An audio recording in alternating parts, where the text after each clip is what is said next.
Bienvenue dans Au Quotidien. Au sommaire en ce mercredi 17 décembre, à Sarcé, un projet de rénovation de l'église fait réagir. Des habitants réunis en collectif s'opposent à l'installation de nouveaux vitraux. L'entreprise sartoise GMS Diffusion décroche un prix de l'innovation pour sa valise bagage à main adaptée au gabarit des aéroports. Et puis le MSB assure sa qualification en BCL face à Subotica.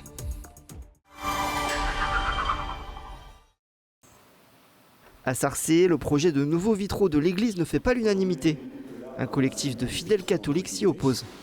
J'ai alerté les pouvoirs politiques, j'ai alerté la mairie qu'on ne pouvait pas laisser dans une si belle église romane du XIe siècle faire n'importe quoi. L'église est dépourvue de vitraux depuis 20 ans et des installations provisoires sont en place.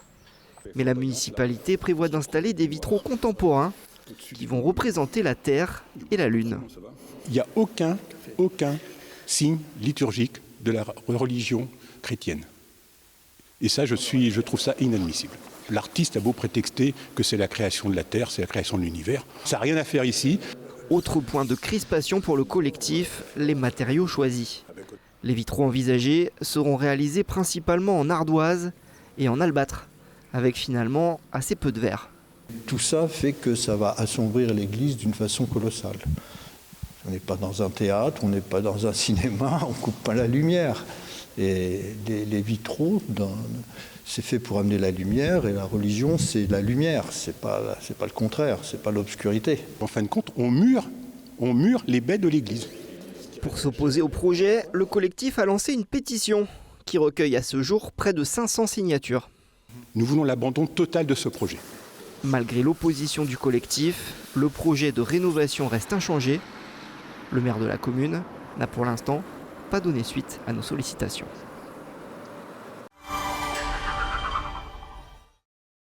Le loto du patrimoine attribue 90 000 € à la cantine scolaire Le Corbusier-Woginski à Marson.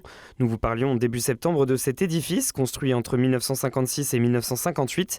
Classé monument historique, la commune espère en faire un centre culturel. L'argent permettra de rénover et de faire des travaux tout en préservant l'histoire du bâtiment. Début des opérations en 2026 pour une fin estimée en 2027.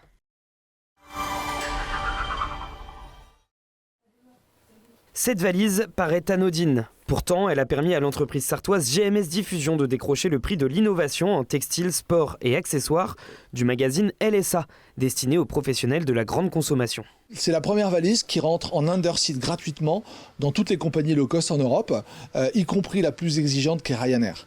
Chez les autres, elle passe avec ses roues. Chez Ryanair, elle passe sans ses roues. Ça évite de devoir casser ses roues comme certains l'ont fait sur Internet. Parce que ce type de vidéo afflue sur les réseaux sociaux, des personnes tentent de faire passer leur bagage dans des gabarits. L'idée vient de là. On s'est mis dans une situation qu'on a tous connue. C'est-à-dire qu'on arrive, on a sa valise à la main, on s'avance vers le comptoir, on va pour passer l'embarquement et à ce moment-là, on voit le gabarit et ça ne passera pas. Et là, on commence à transpirer vraiment fort. Donc pour éviter ça, 4 petites pressions sous le fond de la valise, ça enlève les roues. Et ça permet de rentrer dans le gabarit et de repasser tranquillement pour accéder jusqu'à l'avion. Ces réglementations évoluent régulièrement, surtout dans les compagnies low cost. C'est un vrai casse-tête. On est en veille systématique et donc à chaque fois qu'il y a quelque chose, on s'adapte. Donc ça veut dire qu'on fait une taille qui évolue, on ouvre un moule de produits pour s'adapter à la nouvelle réglementation. Alors ce prix, c'est la récompense d'une année de travail entre la création en Sarthe et la fabrication en Asie. Environ 10 000 modèles ont été écoulés depuis le mois de février. Des modèles réparables, condition importante pour l'entreprise qui ne cesse de chercher l'innovation. Par exemple, elle a déposé un brevet pour cette pochette. C'est quelque chose qu'on a déposé, qui était sous les yeux de plein de gens depuis très longtemps, parce que ça, on a ça derrière les sièges des trains, et on l'a installé sur nos bagages. D'autres projets sont en cours d'étude. La valise primée est disponible sur Internet et dans de nombreux supermarchés au prix de 79 €. Elle rentre même dans les paniers des vélos de la CETRAM. Pas mal pour un produit du Mans. Gagner et rêver encore, perdre et risquer l'élimination. Ce mardi à Antares Arena, le MSB prouve encore sa réussite dans les matchs couperets. Dominateur une bonne partie du match, les Manceaux l'emportent 76-61 contre le Spartak Subotica. S'assure la 3e place de leur groupe en Ligue des Champions et donc une qualification en play-in. C'était l'objectif. Maintenant, à voir comment on se comportera dans cette phase éliminatoire. C'est sûr que pour le groupe, ça fait du bien. On était dans une mauvaise phase un peu. Après, voilà, ça arrive pendant les saisons. Donc, ce qui comptait, c'était surtout de retrouver le plus vite possible la victoire ce qu'on a réussi à faire ce soir. Donc voilà, c'est le plus important. Un succès précieux pour permettre aux Sartois de passer un cap. Là, je pense qu'on peut remettre de l'intensité, on peut rebousculer un petit peu les joueurs, parce que je pense qu'en termes de compréhension de leur rôle, en compréhension des attentes du niveau auquel ils jouent, que ce soit les attentes de la BCL ou les attentes de la Betclic, je pense que maintenant on a passé une phase.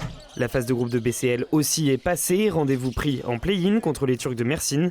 Une opposition au meilleur des 3 matchs qui se jouera début janvier pour continuer ou non la compétition.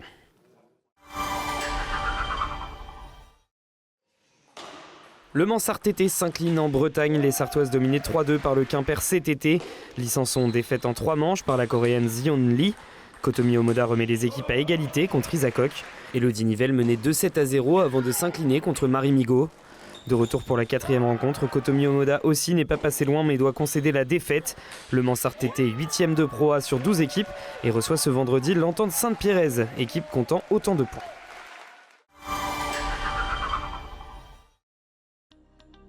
On passe à vos prévisions météo pour ce jeudi 18 décembre. Attention, un fort vent va souffler sur la Sarthe toute la journée et la pluie sera aussi de la partie en matinée à l'ouest du département.